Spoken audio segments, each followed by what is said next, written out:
He walked out of that house with $43, a duffel bag with a broken zipper, and nothing else. No note. No apology.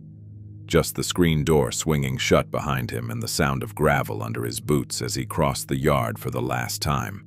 He was 18 years old. The world ahead of him was not warm. For 10 years after that morning, Caleb Marsh carried his life in small containers, a rented room, a metal locker at the cannery, a shelf of canned food he kept alphabetized out of habit. He learned to need very little. He learned to trust no one who smiled too quickly. He learned the specific weight of exhaustion that comes not from one hard day but from 1,000 of them stacked without relief. He did not ask for help. He did not expect any. Then a letter arrived. Plain envelope, county seal, a return address from a town he had passed through once as a boy and barely remembered. A great uncle he had met perhaps twice, Edmund Marsh, pharmacist, dead at 81, had left him something. Not money, not a check. A key. A single brass key on a paper tag that read, Marsh's Compounding Pharmacy, Route 9, Heron Falls. Sealed since 1987. A building that had been locked and silent for 37 years, waiting for someone who had not yet been old enough to receive it. What Caleb found when he finally pried open that back wall of apothecary drawers was not what he expected. It was not what anyone expected.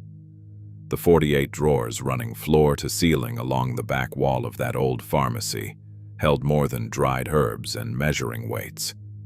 They held the evidence of a man's entire life, a life lived almost entirely out of sight in service to people who never knew his name, recorded in ledgers that no one had opened since the year Ronald Reagan was re-elected. And behind the lowest row, behind a dovetail joint that didn't quite line up with the rest, there was something else. Entirely. Some men build their legacy in public. They put their names on buildings, on plaques, on the dedications of books. Edmund Marsh was not that kind of man. He was the other kind, the kind whose work only becomes visible after he is gone, when someone with a pry bar and a headlamp finally finds the false panel, and the sealed envelope, and the letter addressed in a steady hand to a boy he always believed would come. This is that story. The envelope arrived on a Tuesday afternoon in late October, slid through the mail slot of a rented room in a converted garage on the east side of Millhaven. It landed on the linoleum floor alongside a water bill and a grocery circular, unremarkable in every way except the return address. County Attorney's Office, Heron Falls, Harwick County. Caleb Marsh picked it up without urgency. He set his keys on the shelf, hung his jacket on the nail by the door, and sat on the edge of the bed before he opened it. He had learned not to hurry toward things that carried official seals. The letter inside was 2 pages, single-spaced, typed on county letterhead.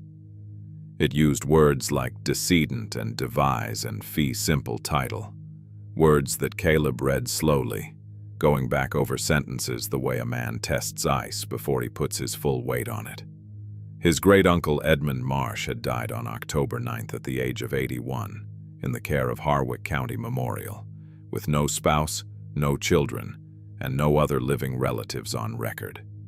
Edmund had filed a handwritten will with the county clerk in 1988, witnessed by 2 Heron Falls residents, notarized, and left undisturbed for 36 years.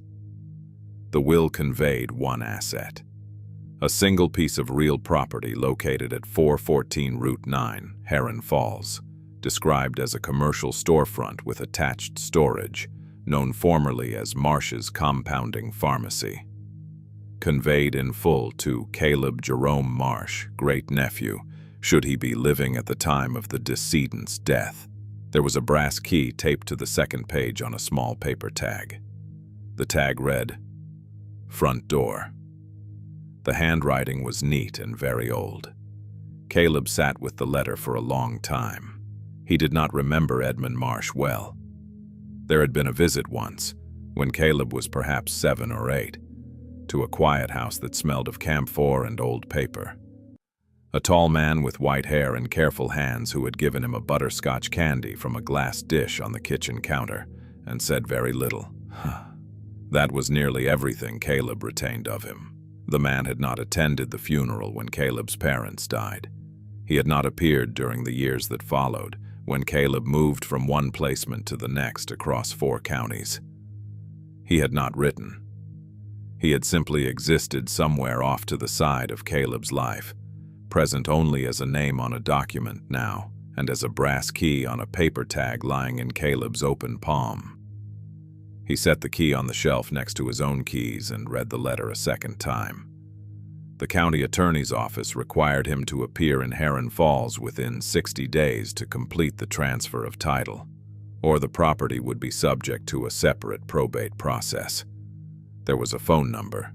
There was also a note, handwritten in the margin of the second page in different ink, in the same careful script as the tag. The building has been locked since '87. Whatever is inside is yours. No one has been in. E.M. The initials were written small, as if the man had been reluctant to take up space even in a margin. Caleb did not call that night. He made a meal of rice and canned black beans, washed the pot, and set it on the drying rack. He stood at the single window of the room and looked out at the alley and the amber streetlight and the row of garbage cans along the back fence of the property next door. He was 28 years old. He had been in this room for 14 months, which was longer than he had stayed anywhere since aging out of the foster system a decade earlier. The room cost him $340 a month. The nail by the door held 1 jacket.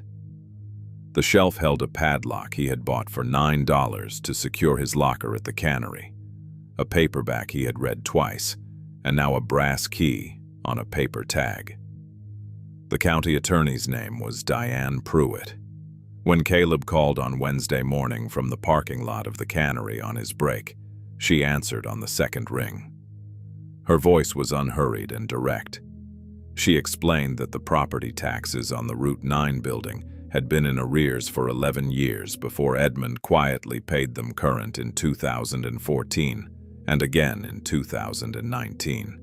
Through a money order sent from a post office box in a town 40 miles from Heron Falls. She said Edmund had never lived in Heron Falls in his final years. He had simply kept the taxes current and kept the building locked. She said this without editorializing. She gave Caleb the figure for the remaining balance owed, $211 payable at the county clerk's window.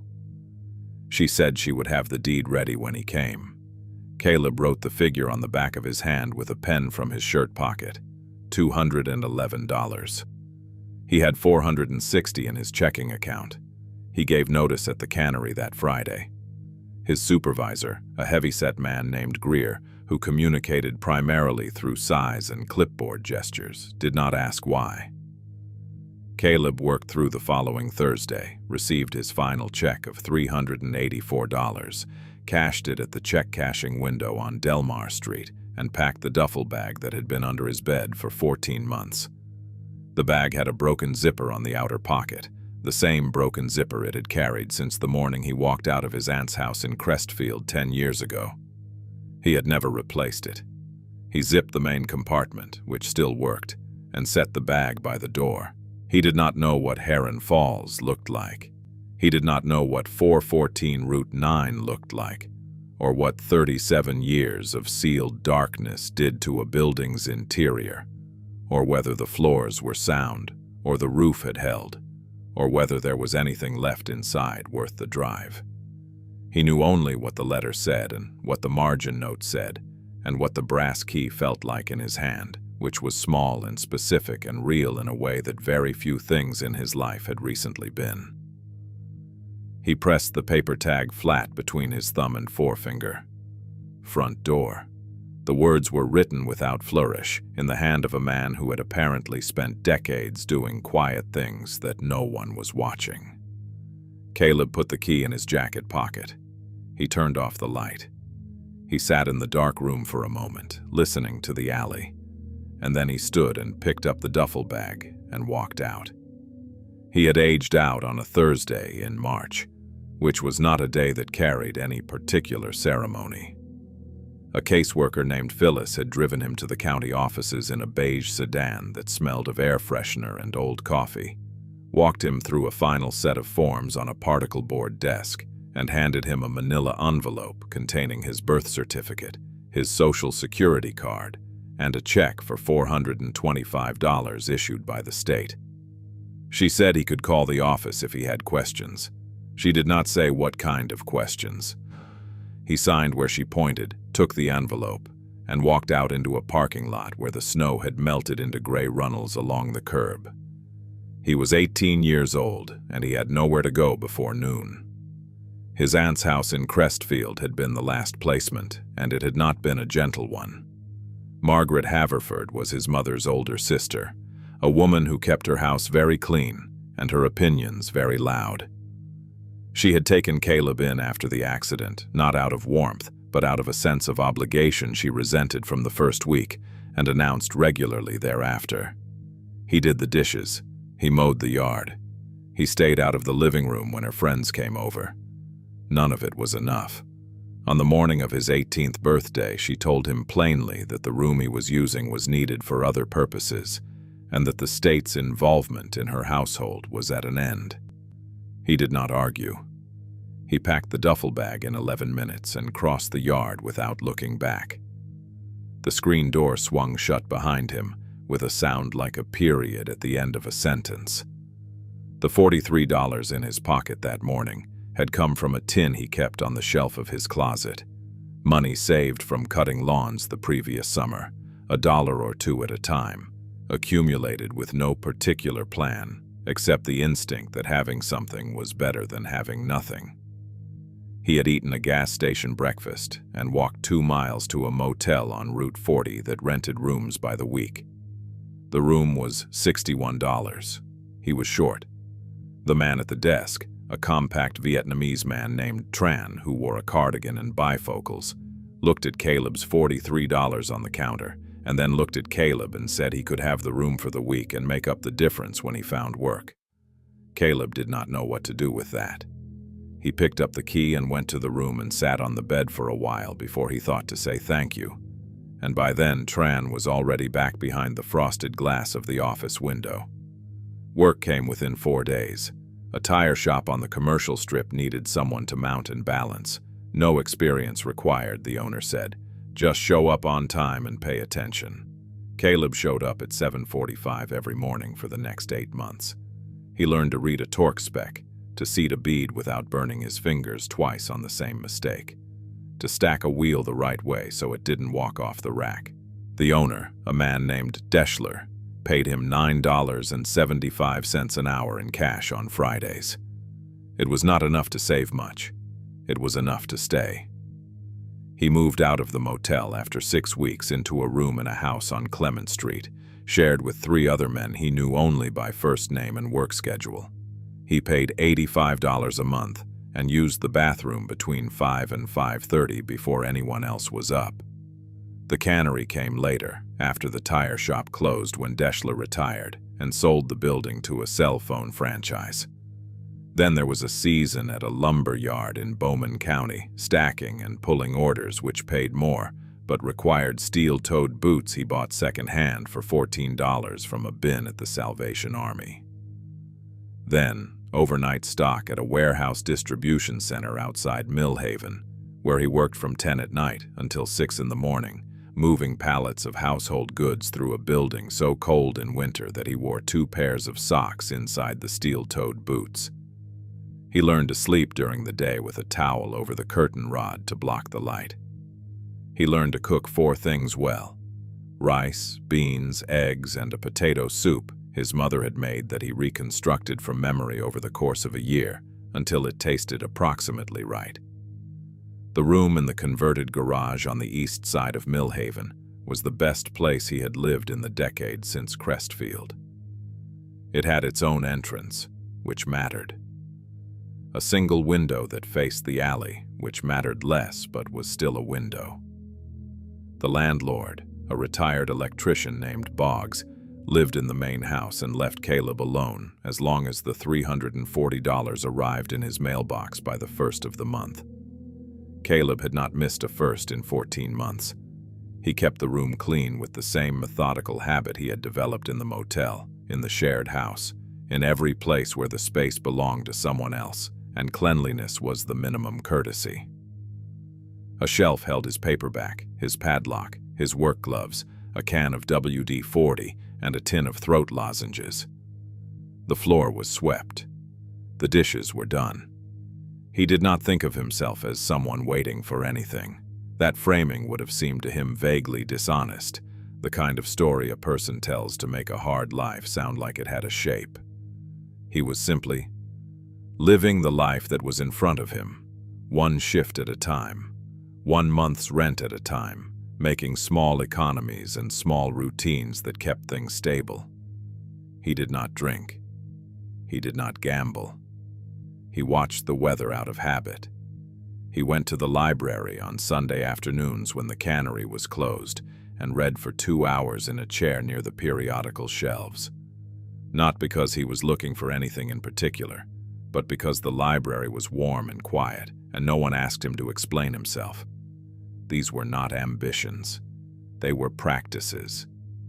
There is a difference. The duffel bag under his bed was the same one from Crestfield.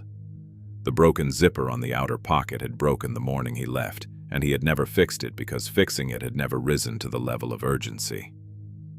It was a green canvas bag with a reinforced bottom and 2 handles, a brand called Trail Ridge that he had found in the back of a closet at the Haverford house and assumed no one wanted. He had carried it through 6 addresses and 4 counties and a decade of Fridays. When he pulled it out from under the bed the night after Diane Pruitt's phone call, a thin sleeve of dust came with it. He wiped the bag down with a damp cloth, packed it in the same order he always packed it, and set it by the door with the brass key resting on top. He stood there looking at it for a moment. Then he went to bed. He left Millhaven on a Friday morning before the light was fully up. The duffel bag on the passenger seat and a paper cup of gas station coffee balanced in the cup holder of a 1998 Dodge pickup he had bought 2 years earlier for $800 from a man in a church parking lot. The truck ran well enough if you did not ask much of it above 60 miles an hour and kept the coolant topped. He had checked the coolant the night before. He had also checked the tires, the oil, and the spare mounted in the bed, which he had never needed but carried out of the same habit that made him alphabetize his canned food and fold his clothes before he packed them. He pulled onto the eastbound ramp and drove into the gray light with the heater running on its lowest setting and the radio off. Harwick County was 3 hours east and slightly north, a part of the state Caleb had passed through once as a boy on a drive that had no destination. He could remember only the impression of hills and a river that ran close to the road for a long stretch and then turned away. He had looked it up in the county library atlas on Sunday before he left, tracing Route 9 with his finger across 2 pages of small-scale map. Heron Falls sat at the junction of Route 9 and County Road 44. Population listed in the atlas margin as 1,230. Though the atlas had been published in 1991 and Caleb had no reason to believe the number had grown. The library's road atlas was the kind with a laminated cover and spiral binding, the sort sold at truck stops for $6, and the pages for the eastern counties were less worn than the pages for the cities, which told him something about who used the library and what they needed from it. The highway east was straight and open for the first 90 miles, passing through flat agricultural land where the corn had been cut, and the fields were the color of old straw under the low November sky. He passed grain elevators and water towers with town names painted on them, a succession of exits with gas stations and fast food franchises clustered at the ramps, and then nothing behind them. The land was not dramatic. It did not ask anything of the driver. It simply continued, field after field, fence line after fence line, the occasional farmstead set back from the road with a row of windbreak trees planted long ago by someone who understood weather. He drank the coffee slowly. He watched the road. At the Harwick County line, the highway narrowed from 4 lanes to 2, and the character of the drive changed. The land rose in long, slow grades, the fields giving way to woodlots of oak and hickory still holding their brown leaves in the windless cold. The road followed the contour of the hills rather than cutting through them, which meant it curved and rose and dipped in a way that required attention. He passed a grain mill with a rusted corrugated roof and a hand-lettered sign advertising corn by the bushel. He passed a volunteer fire station, 2 bays, both doors closed. He passed a church with a gravel lot and a marquee sign with several letters missing that still managed to convey a general sentiment of endurance. The county road signs were green with white lettering, some of them tilted on their posts at angles that suggested decades of winter frost heaving the ground beneath them. Heron Falls announced itself not with a sign, but with a reduction in the distance between buildings. Houses appeared closer to the road, then a grain and feed store, then a diner with a hand-painted window, then a block of storefronts of which perhaps half were occupied, and the rest dark behind their windows. He passed a hardware store with rakes and snow shovels displayed on a folding rack outside the door, a small post office, a beauty parlor with a cardboard closed sign turned in the glass. The town did not look ruined. It looked like a place that had stopped expecting very much and had made a reasonable peace with that. He drove through it in under 4 minutes without stopping and continued west on Route 9. Because Diane Pruitt had told him the property was at the far edge of town on the westbound side, past the last intersection with County Road 44. The pavement ended 200 yards past County Road 44. Not abruptly, it thinned first, the center line fading, the asphalt cracking into sections that frost and time had separated like pieces of a puzzle left in the rain. Then gravel, pale gray limestone screenings that popped under the truck's tires and pinged against the undercarriage. He slowed to 20. The road narrowed further, the tree line coming in close on both sides, bare branches overhead making a loose lattice against the sky. He had the sense of the world reducing, of options falling away behind him, which was a sensation he recognized and did not find entirely unpleasant. Some places could only be reached by going all the way. The buildings sat on the right side of the road in a lot perhaps 100 feet wide, backed by a stand of cedar that had grown up against the rear wall in the decades since anyone had cut it back. It was a 2-story structure of pale brick. The upper story, a storage space judging by the single small window, centered beneath the roofline. The lower story, the storefront proper. The facade faced the road squarely. There were 2 plywood sheets over the 2 front windows, the plywood weathered silver gray, the edges lifting slightly where moisture had worked behind them over the years. Above the plywood and the doorframe, in an arc of gold leaf lettering that had peeled and faded but remained legible, the words, Marsh's Compounding Pharmacy. Below that, in smaller letters nearly gone, Est, 1951. Caleb pulled the truck onto the weed-split gravel strip that had been the parking area and cut the engine. He sat for a moment with his hands in his lap. The cedar trees behind the building were perfectly still. The brick had gone a little dark with moisture and age along the foundation course, but the mortar lines were intact as far as he could see. The roof, a low-pitched gable of asphalt shingles, showed no obvious sag. The plywood on the windows was holding, and the door, a solid wood door, painted dark green, set in a frame that had not shifted, had a brass handle, lever style, that caught the thin November light and returned it clean and bright. Everything else on the facade had yielded to 37 years of weather. The brass handle had not. He looked at it for a long time. Then he picked up the key from the passenger seat and got out of the truck. The key turned on the second attempt. The first time he inserted it, it met resistance about halfway through the rotation, and he held it there without forcing it, feeling for what was catching, then drew it back a fraction and tried again, with slightly less pressure and slightly more patience. The tumblers moved. The deadbolt drew back with a sound like a knuckle cracking in a quiet room. He pushed the door, and it opened 4 inches and stopped, held by 37 years of settled framing and a drift of debris that had worked under the threshold from inside. He put his shoulder against it, and it gave another 6 inches and then swung free. And the air that came out was cold and close and carried the smell of camphor and old wood, and something underneath those things, something mineral and dry. The smell of a place that had been sealed against the weather for a very long time and had simply been sitting with itself in the dark. He stood in the doorway and let his eyes adjust before he went in. The interior light was thin, coming only from the gap around the plywood on the 2 front windows, which admitted 2 pale parallelograms of gray November light that fell across the floor at a low angle and illuminated nothing very clearly. He could see the shape of the room, longer than it was wide, perhaps 40 feet deep, and the silhouettes of the fixtures still in place along the walls and down the center. He went back to the truck and retrieved the headlamp from the glove box, a black nylon unit with a fresh set of batteries he had put in the night before. He fitted it over his forehead, clicked it on, and went in. The soda fountain counter ran along the left wall, 12 feet of white porcelain with a zinc top oxidized to a dull gray.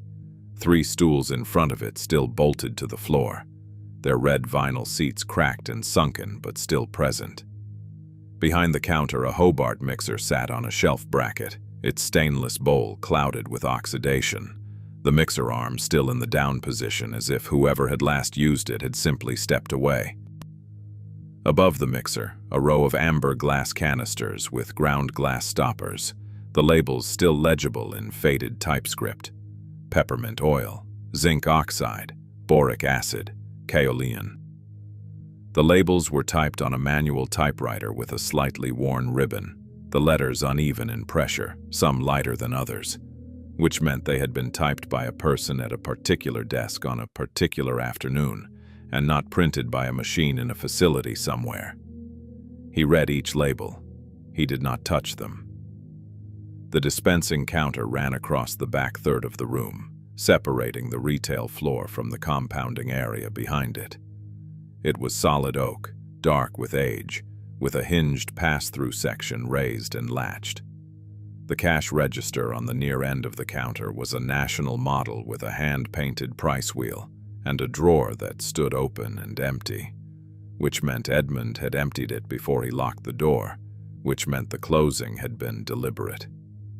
Everything had been left as it stood on the last day of operation, but the cash had been removed. It was the act of a man who intended to leave cleanly.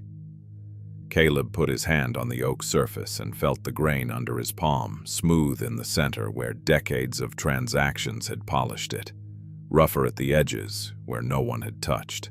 The apothecary cabinet spanned the entire back wall of the compounding area behind the dispensing counter. Floor to ceiling, 8 feet tall, built of cherry wood with a warm, reddish tone that the darkness and the years had deepened but not erased. 48 drawers in 6 columns of 8, each drawer perhaps 4 inches tall and 12 inches wide, each with a small brass pull in the center and a hand-lettered paper label behind a tiny brass frame. He moved the headlamp across the labels slowly, reading them. Herb labels in Latin, some he recognized: Mentha piperita, Calendula off, Hamamelis virge. Others he did not: Berberis vulg, Gentiana lut, Chelidonium maj. The handwriting was Edmund's, the same careful script from the margin note, the same moderate pressure, the same unhurried spacing. He had labeled each drawer himself, probably when he built the cabinet or shortly after, and the labels had not been touched since. He opened the first drawer. It held a tray lined with oilcloth, and on the tray, a set of brass dispensing weights in graduated sizes, the smallest, no bigger than a shirt button, each stamped with its denomination. 1 grain, 5 grains, 10 grains, 1 scruple. They were tarnished but intact, nested in their original indentations in a fitted wooden block. He opened the second drawer. Glass measuring graduates in 3 sizes, each wrapped in a twist of brown paper. The third held a balance scale with its 2 pans folded flat and a bubble level the size of a quarter set in the center beam. The fourth held something different. A small tin box, the kind used for throat lozenges, sealed with a strip of medical tape gone brittle and yellow with age. There was no label on it. He held it for a moment, then set it aside to return to.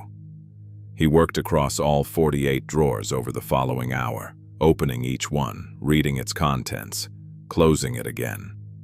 Most held what their labels promised: dried botanicals in wax paper packets, compounding supplies, calibrated glassware.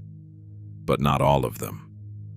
Drawer 17 held a roll of wheatback pennies wrapped in paper, 40 coins, dated between 1944 and 1952.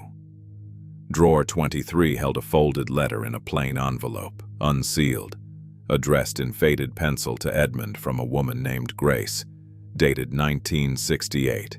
Caleb did not read it, only noted it and closed the drawer. Drawer 31 held a pocket watch with a cracked crystal, wound tight, not running. Drawer 41 held a child's spelling primer with a name written inside the cover in crayon: Thomas Briggs, age 8, Heron Falls School, 1961. Each item was placed deliberately, not abandoned. They were kept things. Objects held because setting them down somewhere permanent had mattered. He stood at the cabinet for a long time after the last drawer. The headlamp threw a circle of white light on the cherry wood, and in that light he could see what he had not seen from across the room. The lowest row of drawers, all 8 of them, sat very slightly proud of the row above. Not much, perhaps 3/16 of an inch. It would not have been visible in the ambient light of the room.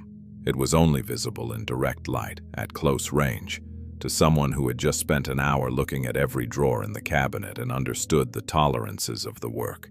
He crouched down and looked at the joint where the lowest row met the cabinet base. The dovetail joint there did not match the joints above it.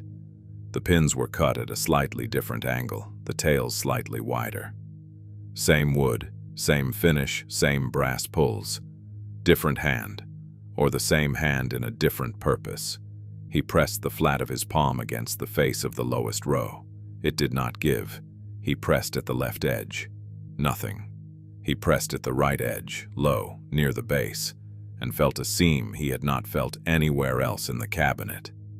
He sat back on his heels. He looked at it. He did not touch it again that night.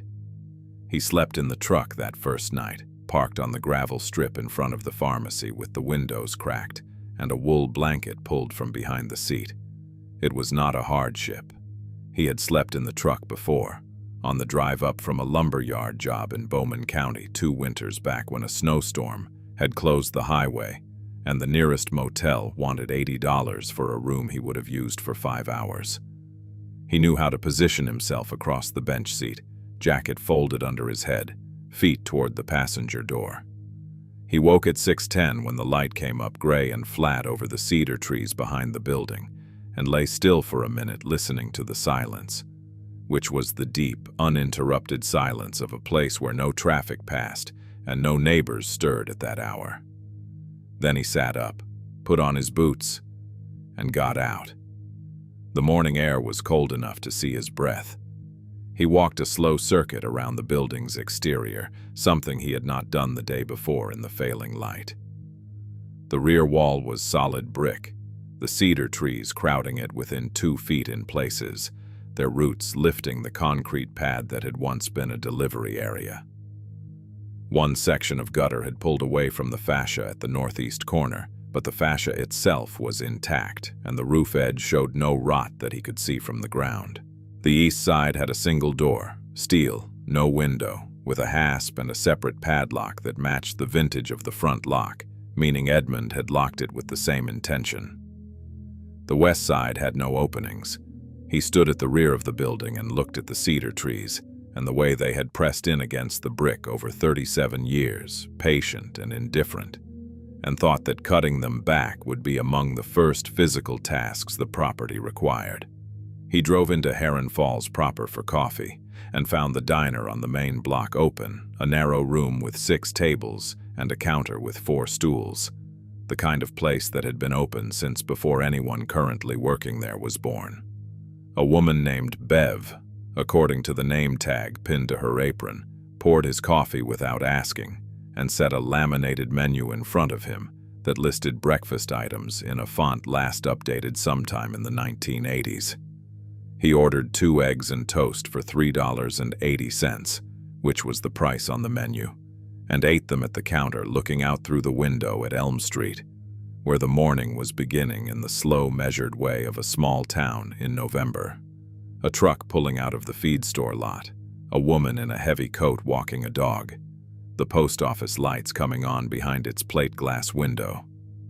Voss Hardware was 2 doors east of the diner, a narrow storefront with a hand-painted sign above the door and the folding rack of rakes and snow shovels on the sidewalk that he had noticed driving through the day before. He went in after breakfast with no particular purpose except to buy a better flashlight, his headlamp being adequate but not ideal for the kind of close inspection the cabinet had suggested he would need. The interior was the interior of every small hardware store that had survived by knowing its inventory personally. Bins of bulk fasteners, a wall of key blanks, shelves of paint and caulk and sandpaper in grades from 40 to 400, the smell of steel and linseed oil and sawdust from a floor that had absorbed decades of foot traffic. Behind the counter, a man in his mid-70s with close-cut white hair and a canvas apron was sorting a bin of lag screws by length, setting them into small cardboard trays with the methodical patience of a person who had done the same task many times and found it satisfactory. Caleb found the flashlights on a pegboard near the back, a row of 4 models ranging from a small aluminum pen light to a serious handheld unit with an adjustable beam and a rubber grip. He took the second largest, a model with a stated output of 300 lumens, and brought it to the counter. The man set down the lag screw he was holding and looked at the flashlight and then at Caleb in the way of a man accustomed to connecting a purchase to a purpose.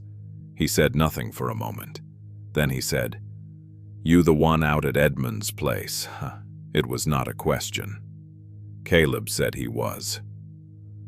The man nodded once and rang the flashlight at its shelf price of $14.50, then reached below the counter and set a small cardboard box on the surface next to the register. Inside the box, a dozen lag screws in 3-inch length, hex head, zinc-plated. He said the door hinges on that building run on 3-inch lags, and the wood around them was soft the last time he had seen it, which was some years ago, and that a hinge pulling free in cold weather was the kind of problem that became a larger problem if you let it wait. He pushed the box toward Caleb. He did not add it to the total. Caleb looked at the box and then at the man. The man had already turned back to his sorting. Caleb said he appreciated it and asked what he owed. The man said nothing, which meant nothing was owed, and continued placing lag screws into their trays with steady attention. Caleb picked up the box and held it in one hand and his change in the other. He stood at the counter for a moment in the particular uncertainty of someone who has received something without a transaction to complete. The man looked up briefly. His name was Earl Voss, as Caleb would learn later, and he had owned the hardware store for 41 years and had known Edmund Marsh for most of that time. What he said then, looking up from the bin for just a moment before looking back down, was this: Edmund was a careful man. He said it the way a person states a thing that has been true for so long, it requires no elaboration. Then he went back to his screws.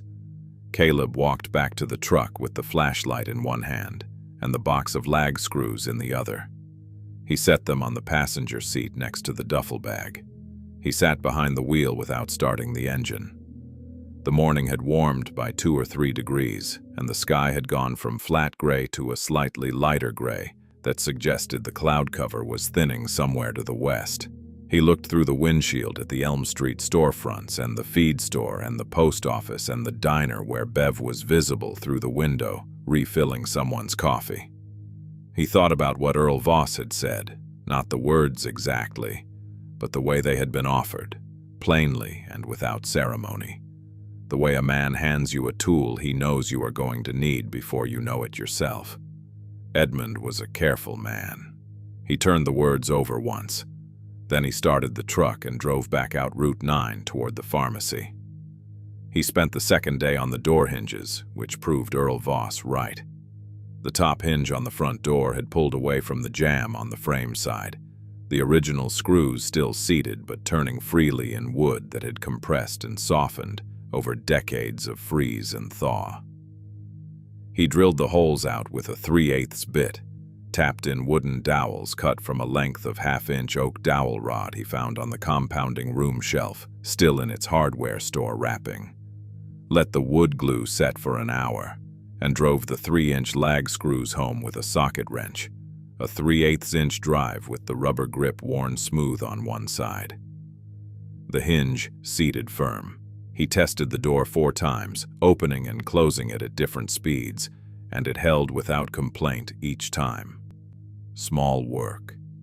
Necessary work. The kind of work that mattered because no larger work was possible until it was done. On the 3rd day he brought in a broom, a mop, a bucket, and a case of water from the hardware store and the feed store, and began clearing the floor in sections, working from the front door toward the back. The debris was light, leaf fragments and desiccated insects and a fine gray dust that rose into the headlamp beam with each stroke and settled again slowly. He moved the soda fountain stools aside to sweep beneath them, each stool rotating on its post with surprising smoothness, the bearings still functional under their coat of grime. He cleaned the zinc countertop with a damp cloth and found the metal beneath the oxidation was sound. No pitting, no corrosion through. He did not clean the apothecary cabinet. He was not ready to touch it again until he understood the seam he had felt in the lowest row. He returned to the cabinet on the afternoon of the 3rd day, crouching in front of the lowest row with the 300-lumen flashlight held at a low angle to throw the joint into relief. What he saw in good light confirmed what his fingers had told him in the dark. The dovetail joint connecting the lowest bank of drawers to the cabinet base was structurally different from every joint above it. The upper joints were through dovetails, the traditional construction, tails cut into the drawer dividers and pins cut into the vertical side panels, the fit tight enough that no glue would have been strictly necessary. The lowest joint was a half-blind dovetail, the kind used in drawer fronts when the joinery is meant to be concealed from a particular angle. It was built not to hold the drawers in place, but to present the appearance of holding them in place while concealing what was behind them. He put his hand flat on the face of the lowest row and pressed with steady, even pressure, and felt the entire panel flex inward by perhaps a 1/16 of an inch, then spring back. It was mounted on a pivot or a hinge of some kind, set deep enough that it was invisible from the front. He went to the truck for the pry bar. It was a 30-inch Est-wing, flat bar, the kind with a nail slot at one end and a chisel end at the other, the steel finished in a matte blue that had worn to bare metal at the working end from use. He did not want to damage the cherry wood, so he did not use the chisel end. Instead, he worked the flat bar slowly along the bottom edge of the lowest panel, feeling for the pivot point, applying only enough lateral pressure to test each inch of the seam without forcing it. At the far right side of the panel, approximately 4 inches from the right edge, the bar found a gap that was not uniformly tight like the rest of the seam. He held the bar there and pressed left to right and felt the panel want to move in that direction. He adjusted the angle. He pressed again with 2 hands, slow and steady, no sudden force. There was resistance, then a soft click. the sound of a latch releasing, and the entire lower panel swung out toward him on a pair of heavy brass hinges mounted at the left edge. Hinges he had not seen because they were set into a routed channel in the cabinet side and flush with the surface. Behind the panel was a space approximately 8 inches deep, running the full width of the cabinet, hidden between the false drawer fronts and the actual back wall of the cabinet base. The space was dry and dark and smelled of cedar, which explained itself when he put the flashlight in and saw that the interior surfaces were lined with thin cedar panels, tongue and groove, fitted by hand. Edmund had built this space with the same precision he had built everything else, and had cedar-lined it against moisture and insects, which meant he had intended whatever he placed inside to last. On the cedar floor of the space, left to right, a rectangular tin cash box with a pressed lid and a small hasp block, painted black, approximately 12 inches by 8 by 4. A set of 6 ledger books bound in brown cloth, their spines numbered in sequence from 1 through 6 in the same hand as the drawer labels, and a sealed envelope, letter-sized, the flap secured with a length of linen tape wound twice around the envelope and knotted, addressed in Edmund's careful script, "For Caleb when he comes." He did not open anything. He sat back on his heels on the swept floor with the flashlight in his lap and looked at what the cedar-lined space held. The tin cash box had a small combination lock built into the hasp. 3 digits, which meant he could not open it without the combination or without force, and he was not yet ready for either. The ledger books he touched, the spine of the first one, just his fingertip on the cloth, the way you might touch something to confirm it is real. The cloth was dry and firm. The pages were not swollen. The cedar had done its work. He picked up the sealed envelope and held it in both hands without turning it over. The linen tape was still white, not yellowed, which meant the cedar had protected that too. He pressed the envelope flat between his palms, feeling the thickness of what was inside. Multiple pages, folded once. He set it on the compounding counter behind him. He looked at the cash box and the ledgers for another minute. Then he covered the opening with the panel, not latching it, just resting it in place, and sat down on the floor of the compounding room with his back against the dispensing counter and the envelope in his lap, and the flashlight pointed at the ceiling, casting a diffuse light through the room that made the amber prescription bottles on the shelf glow faintly, each one labeled in the same hand, each one holding something Edmund had measured and prepared for someone who needed it. He wiped the back of his hand across his face. He sat like that for some time. Then he picked up the envelope, worked the linen tape loose from its knot, and opened it. The letter was 4 pages, written on both sides of 2 sheets of heavy bond paper, in the same careful hand as every other word Edmund Marsh had left behind in that building. The handwriting was not cramped or hurried. Each line was level without a ruled guide beneath it, the letters consistently formed, the margins even. It was the handwriting of a man who had written by hand his entire life and saw no reason to do it carelessly. Caleb unfolded the pages and held them toward the diffuse light from the flashlight on the ceiling and began to read. November 3rd, 1986. Dear Caleb, I am writing this a year before I intend to close the pharmacy, which gives me time to say it right. You are 7 years old as I write this, which means you will not read it for some years yet, and I find I prefer it that way. Some things are better offered to a person who has already learned something about difficulty. By the time this reaches you, I expect you will have learned quite a bit. I want to tell you why I built this place, and why I am leaving it to you, and not to anyone else. And I want to do it plainly, because plainness is the only courtesy I know how to offer. I opened Marsh's compounding pharmacy in 1951 with a loan of $4,200 from the Harwick County Savings Bank and a 6-month lease on the building you are now standing in. I was 31 years old. I had a license, a used balance scale, a second-hand Hobart mixer I bought from a bakery closing in Millhaven for $60, and the reasonable conviction that a compounding pharmacy could serve the people of this county better than a franchise drugstore that would not know their names. That conviction turned out to be correct, which I say not with pride, but with simple relief that I was not wrong about the one thing I had bet my working life on. For 35 years, I compounded prescriptions for the families of Heron Falls and the surrounding townships. I made pediatric suspensions for children who could not swallow tablets. I made topical preparations for farmers with skin conditions that the standard commercial formulas did not touch. I made low-dose compounds for elderly patients whose physicians had prescribed standard doses their bodies could not tolerate. This was ordinary pharmaceutical work, and I was compensated for it ordinarily.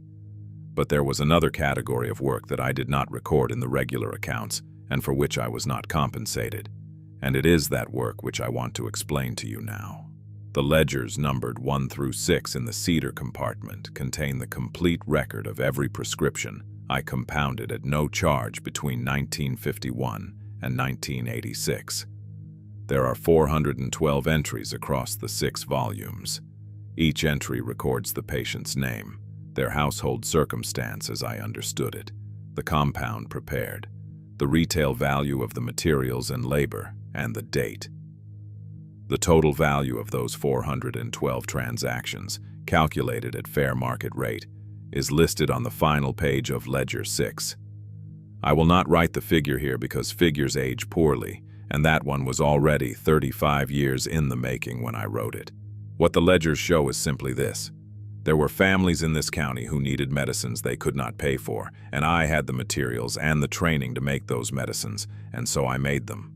I did not advertise this, I did not discuss it.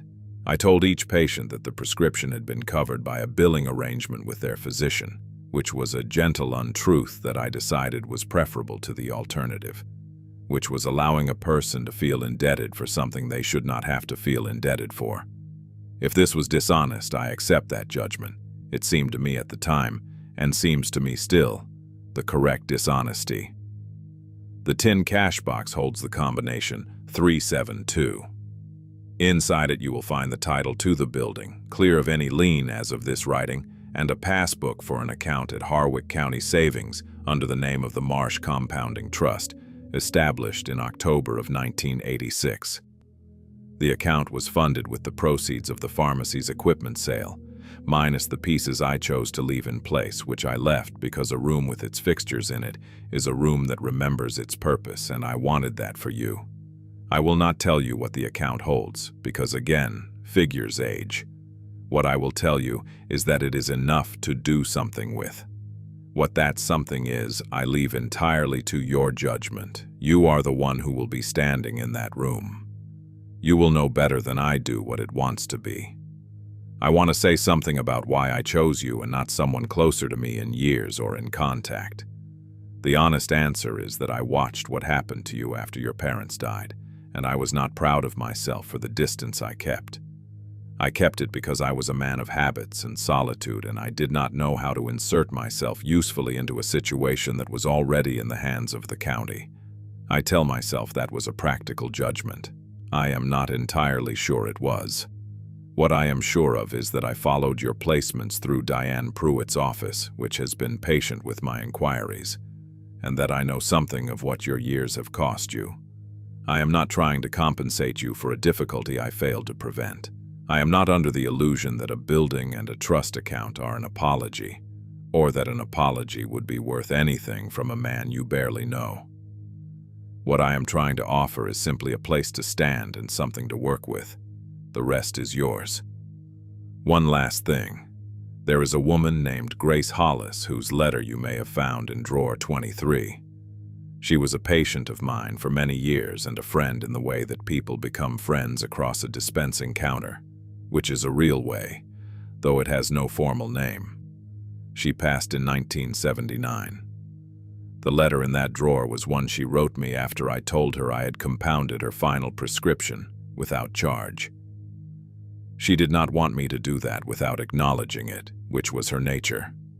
I kept the letter because it said something I wanted to have somewhere solid. It said, The thing about quiet help is that it compounds, same as anything else.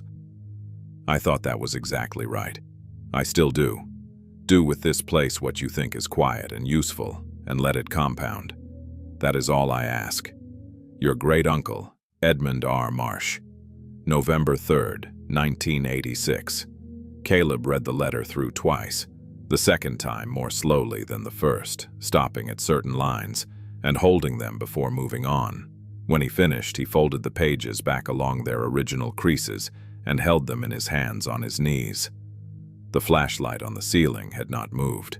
The amber bottles on the shelf still held their faint glow. Somewhere outside, a wind had come up and was moving through the cedar trees at the back of the building, with a sound like water running over flat stone. He sat with the letter pressed between both palms for a long time, not reading it, just holding it. Then he set it carefully on the compounding counter and got up and went to the cash box and dialed 372. The Buick arrived on a Wednesday morning 11 days after Caleb had first turned the key in the front door. He heard it before he saw it. The slow crunch of tires on the gravel strip, deliberate and unhurried, the kind of approach that announces itself without apology. He was in the compounding room at the time, working through Ledger 3 with a notepad beside him, transcribing names and dates in his own hand. A task he had set himself as a way of knowing the contents of the ledgers through his fingers as well as his eyes. He set the pencil down and walked to the front of the building and looked through the gap at the edge of the plywood on the left window. A dark green Buick sedan, late model, well-maintained, had parked parallel to his truck on the gravel strip. The man who got out was perhaps 60, medium build, in a wool overcoat the color of charcoal. No hat. He walked toward the front door with the measured pace of a man who had made many similar walks toward many similar doors and found them all approximately equivalent. Caleb opened the door before the man knocked. They stood facing each other in the doorway for a moment, the cold coming in around them. The man looked past Caleb into the interior of the pharmacy with a frank and practiced assessment. The way a person looks at a thing they have already been thinking about for some time. Then he looked at Caleb. He said his name was Warren Holt and that he was a property broker representing a development group with interests in Harwick County, and that he had been following the probate transfer of the Route 9 property with some attention. He said it pleasantly, his voice even and moderate, the voice of a man who understood that pleasantness was efficient. He asked if he might come in. Caleb stepped aside. Holt walked the length of the retail floor without being invited to, hands in his overcoat pockets, taking in the soda fountain counter and the dispensing counter and the apothecary cabinet with the same frank inventory he had applied to the exterior. He did not touch anything. He stopped at the dispensing counter and turned back toward Caleb, who had remained near the front door. Holt said that the parcel was zoned commercial corridor and that the Route 9 frontage was one of the last undeveloped commercial-eligible parcels between Heron Falls and the county line. He said his group had been interested in the site for several years and had not pursued it during Edmund's lifetime out of respect for the situation. He said this without apparent irony. He reached into his overcoat's inner pocket and produced a business card and a single folded sheet of paper, which he set on the zinc counter of the soda fountain. The paper was a written offer. $61,400 cash, closing within 30 days. Property transferred as is. He said it was a strong offer for the current market in Harwick County, and that he thought Caleb would find it fair given the condition of the building and the back tax history. Caleb walked to the counter and looked at the paper without picking it up. The figure was typed in the center of the page above a signature line. Below the figure in smaller type, a clause noting that the offer was contingent on the buyer's review of any outstanding municipal code violations, liens, or encumbrances, and that the seller would be responsible for resolving same prior to closing. He read that clause twice. He set the paper back on the counter. He said he would think about it. Holt nodded in the way of a man who had expected that answer and found it acceptable as a first position. He said that was fine and that he would check back in a few days, and that Caleb should be aware that the county had a list of outstanding code items on the property going back to '91, including the electrical panel, 2 GFCI requirements in the compounding room, and the rear egress door, and that those items would need to be addressed for any future occupancy permit, regardless of what Caleb decided to do with the building. He said it helpfully, in the tone of a man sharing useful information, which made it land the way a soft threat lands, as something that does not require a raised voice to be clearly understood. Then he picked up his business card from the counter, turned it face up toward Caleb, and left it there. He walked back to the front door, said good morning, and went out to the Buick. Caleb called Diane Pruitt that afternoon from the diner on Elm Street, the same booth by the window where he had eaten breakfast 4 times in the past 11 days. Bev refilled his coffee without being asked while he talked. He described the visit and the offer and the clause about the code violations. Pruitt was quiet for a moment on her end of the line, then said she wanted to see the ledgers. He said he could bring them to her office. She said she would come to him, which was not what he had expected. She arrived the following morning in a sensible gray sedan, carrying a leather portfolio and a thermos of coffee she had made herself. And she spent 4 hours at the compounding counter, going through ledger volumes 1 through 6, with the focused attention of a person who understood exactly what she was reading and why it mattered. She did not say much while she read. Occasionally she made a note in the portfolio. When she finished the 6th volume, she closed it and set it squarely on the stack of the others and looked at the wall above the apothecary cabinet for a moment. Then she said, "These are evidence of 35 years of community service conducted without compensation or recognition." She said that in any proceeding regarding the disposition or valuation of this property, the ledgers established Edmund Marsh as a figure of significant standing in the public record of this county. She said Holt's code violation clause was a negotiating tool, not a legal obstacle, and that the items cited were addressable and not structural. She said Caleb should not sign anything. He said he had not intended to. What happened in the following 2 weeks moved at the speed of a small town's memory, which is slower than rumor and faster than forgetting. Pruitt made 3 calls to families named in the ledgers, and those families made calls of their own. And on a Tuesday afternoon in the 3rd week of November, a woman in her 60s named Ruth Calloway appeared at the pharmacy door with a casserole dish covered in foil. She said her mother's name was in Ledger 2, 1963, a pediatric compound for a younger brother who had been very sick that winter and whose family had not had the money for the commercial equivalent. She said her mother had told that story every Thanksgiving for the rest of her life, and that none of them had ever known who had paid for it until now. She set the casserole on the zinc counter and left before Caleb could find the right words. The following day, Earl Voss came out to the pharmacy for the first time in years and stood in the retail floor looking at the apothecary cabinet for a long moment. He did not say much. He checked the rear egress door hinge, which had a different problem than the front, the strike plate, not the hinge, and went back to the hardware store and returned with a replacement strike plate and the right screws and fixed it in 20 minutes and would not stay for coffee. Holt returned on a Friday. He stood in the doorway this time and did not come in. He said his group was prepared to go to $64,000 if Caleb would commit to a 30-day window. Caleb said he was not selling. Holt looked at him for a moment without expression. He said he understood and that the offer would remain open for 60 days if Caleb changed his mind. He said it without pressure, in the same even tone as the first visit, and walked back to the Buick. Caleb watched the car back off the gravel strip and turn east on Route 9. He stood in the doorway until the sound of the engine faded into the general silence of the trees and the road in the cold. Then he went inside.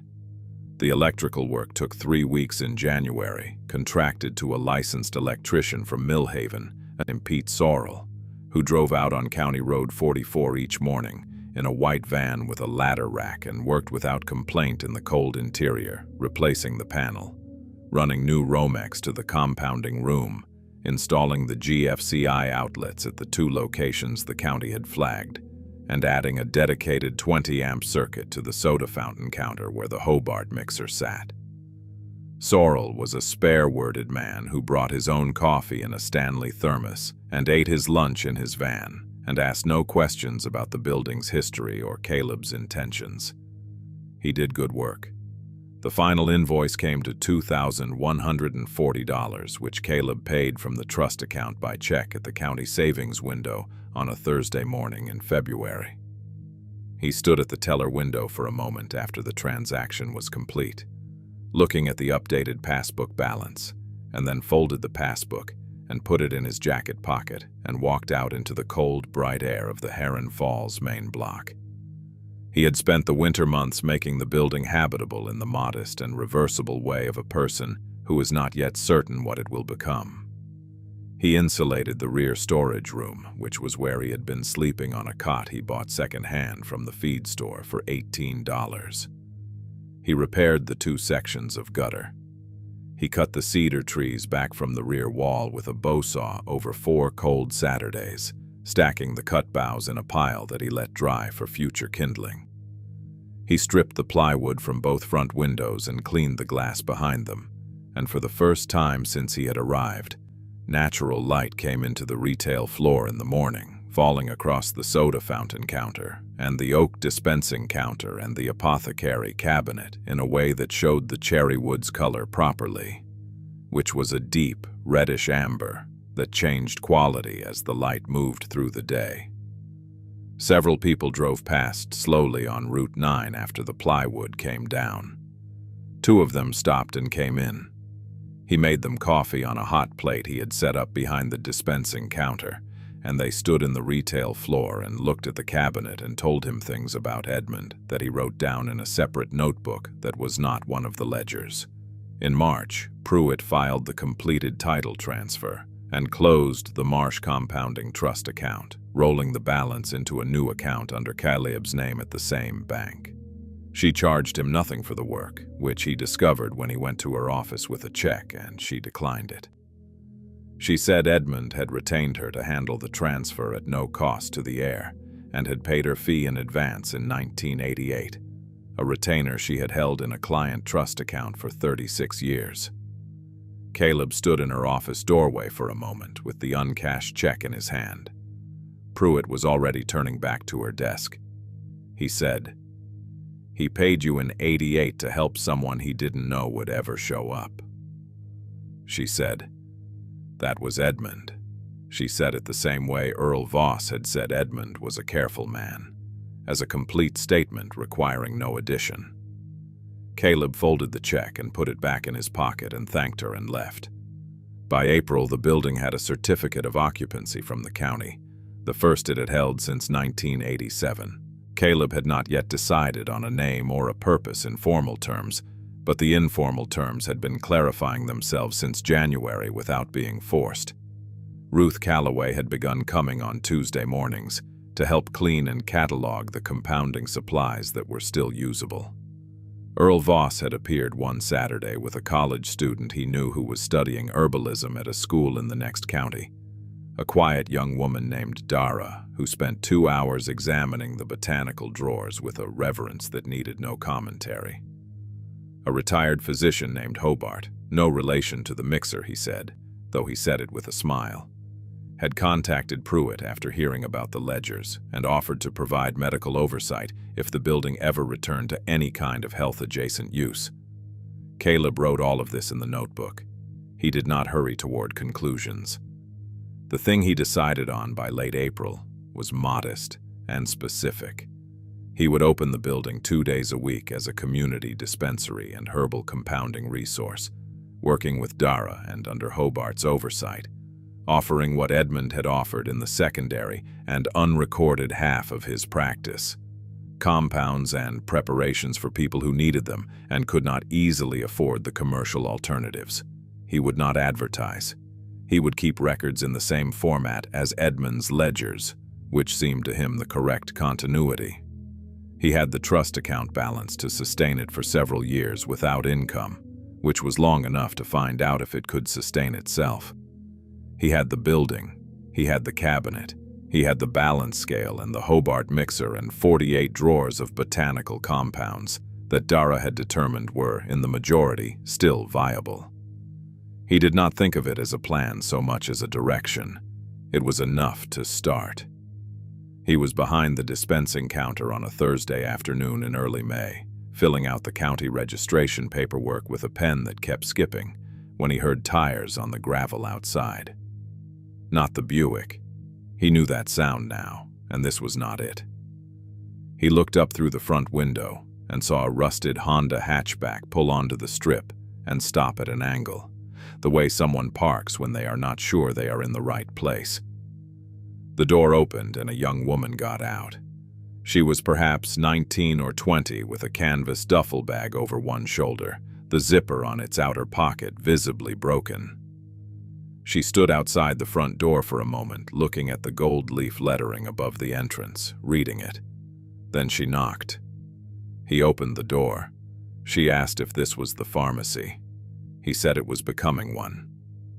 She looked past him into the interior, at the counter and the cabinet and the afternoon light lying warm across the cherry wood, and then she looked at him.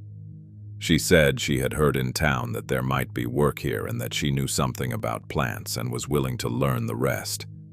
She said it straight, without apology or performance, the way a person speaks when they have said the same kind of thing many times and have learned to say it plainly because plainness is more reliable than other approaches. He recognized the quality. He stepped back from the door and let her in. He went behind the dispensing counter and took the flashlight from the shelf beneath it, the 300 lumen unit with the rubber grip, and held it out to her across the counter. He said the cabinet needed a full inventory of the lower drawers and that the light in that part of the room was not yet adequate. She took the flashlight without question and went to the cabinet and clicked it on. He went back to his paperwork. The pen had started working again. Outside, the late afternoon light was doing what it did in May in that part of the county, dropping at a long angle through the front windows and moving across the floor in a slow gold sweep as the hour turned. The cedar trees at the back of the building had leafed out in the week since he had cut them back, and what had been a dark encroachment was now a green distance. The brass door handle caught the last of the direct light and threw a small bright point on the wall beside the door frame. Drawer 31 of the Apothecary cabinet, the one holding the pocket watch with the cracked crystal, stood open as it had stood since the morning he had decided to leave it that way, not for any reason he could have explained precisely, only that a room with one open drawer is a room that is still in use. He set the pen down. He listened to the young woman moving quietly at the cabinet, the small sounds of drawers opening and closing, the scratch of her pencil on the notepad he had left there for exactly this purpose. Some things, Edmund had written, compound. He had meant it as instruction. It turned out to also be a description of what was already happening in the low afternoon light of a sealed room that had finally been opened, in a small town at the end of a gravel road, where a man who had been given nothing was now in the quiet business of giving.